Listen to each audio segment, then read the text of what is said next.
Bom, e a gente muda de assunto agora para falar de saúde, porque a Secretaria de Estado de Saúde de São Paulo confirmou o primeiro caso de febre amarela em humano em 2025.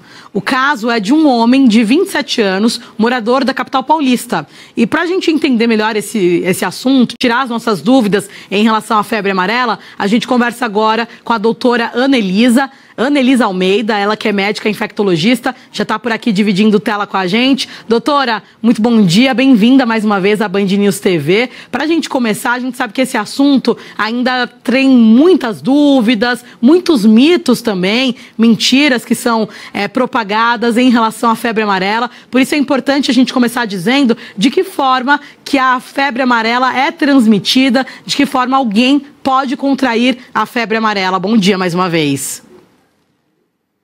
Bom dia, Regina.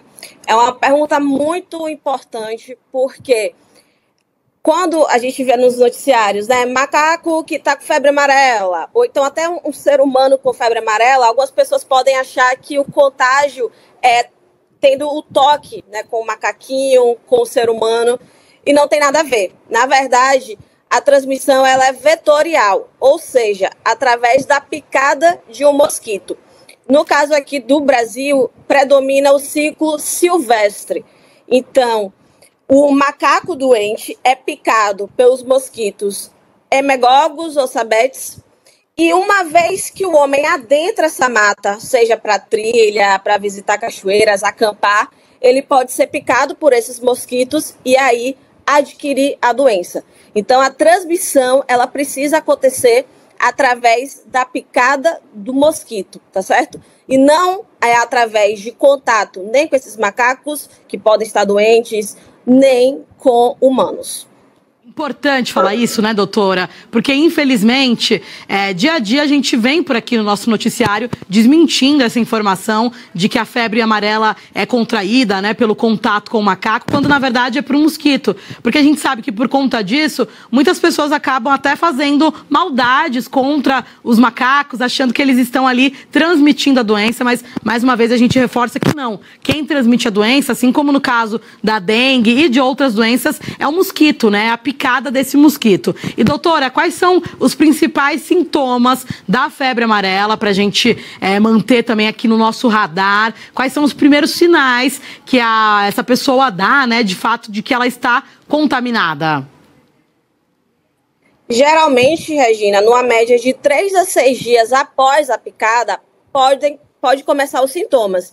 Então, lembra realmente uma virose, né? Como é causada por um vírus, pode ter febre, e é uma febre que começa de uma hora para outra, dor de cabeça de forte intensidade, dor pelo corpo todo, predominando dor na região aqui da lombar, pode ter cansaço, tá certo? Náuseas, vômitos, e a grande maioria vai ficar com esses sintomas, tá? E aí dura ali de 2 a 3 dias. Porém, alguma porcentagem, geralmente ali cerca de 20% dos pacientes podem evoluir com complicações. Então, pode evoluir com pele amarelada, com dor na barriga de forte intensidade, sangue nas fezes, sangue nos vômitos. Então, o ideal é que começou já no início tendo sintomas, não hesite em procurar atendimento médico. É muito importante já procurar atendimento e, inclusive, se nos últimos 15 dias tiver tido contato com alguma área de mata, comunicar isso, para que os médicos também já possam pensar na possibilidade, né, por conta da questão epidemiológica, de ser febre amarela. E, doutora, a gente pode destacar um ou alguns grupos de risco em relação a essa doença? A gente sabe, né, da questão de idosos e crianças, né, que acabam sendo mais vulneráveis, né, por conta da imunidade, mas tem outros grupos também de risco para a gente ficar em alerta? Essa é uma pergunta muito importante, Regina, porque uma vez que quem tem indicação de tomar vacina e não toma vacina, acaba sendo um grupo que pode estar predisposto, né, a ter a febre amarela, que foi inclusive o caso desse caso confirmado agora em São Paulo, este homem de 27 anos, ele não tinha relato de vacinação. Então, acaba que quem não está vacinado acaba tendo um certo fator de risco, mas certos grupos populacionais também podem ter, como gestantes, pacientes com imunidade baixa, idosos, como você falou, crianças pequenas. Mas vale uma ressalva aqui muito importante, porque a vacina, ela não dá para ser feita para todo mundo, porque é uma vacina de vírus atenuado, o vírus não está morto. Então, no caso de gestantes, de mulheres que estão amamentando, né, crianças até 6 meses, pacientes com imunidade baixa, esses grupos, eles não podem tomar vacina. Então, nesse caso, é muito importante que uma vez que for para áreas de mata, garantir ali o uso do repelente, o uso de roupas, né, longas, com manga longa, calças, para evitar a picada. É muito bem colocado, né, doutora? Importante a gente falar dessa forma de prevenção, que em primeiro lugar, claro, tem a vacinação, que é a principal forma de prevenção, como bem dito pela doutora, mas tem outras medidas importantes também. A doutora trouxe algumas e eu ressalto outras, como o uso ali, de repente, de mosquiteiros de cama, roupas que protejam ali todo o corpo, também são formas importantes. Mas, doutora, agora falando um pouco mais em relação ao tratamento. Então, a partir do momento que a pessoa é diagnosticada com a febre amarela, como que é feito esse tratamento para a doença? Bom, Regina, então, a gente não tem ainda um tratamento específico para o vírus da febre amarela. Então, a gente trata os sintomas. Ou seja, se o paciente está com dor, a gente vai dar um remédio para melhorar a dor. A mesma coisa, febre, antitérmico. Ou então, evoluiu com disfunção renal, com problema no rim, vai precisar de diálise, faz a diálise. Então, a gente faz um tratamento de suporte.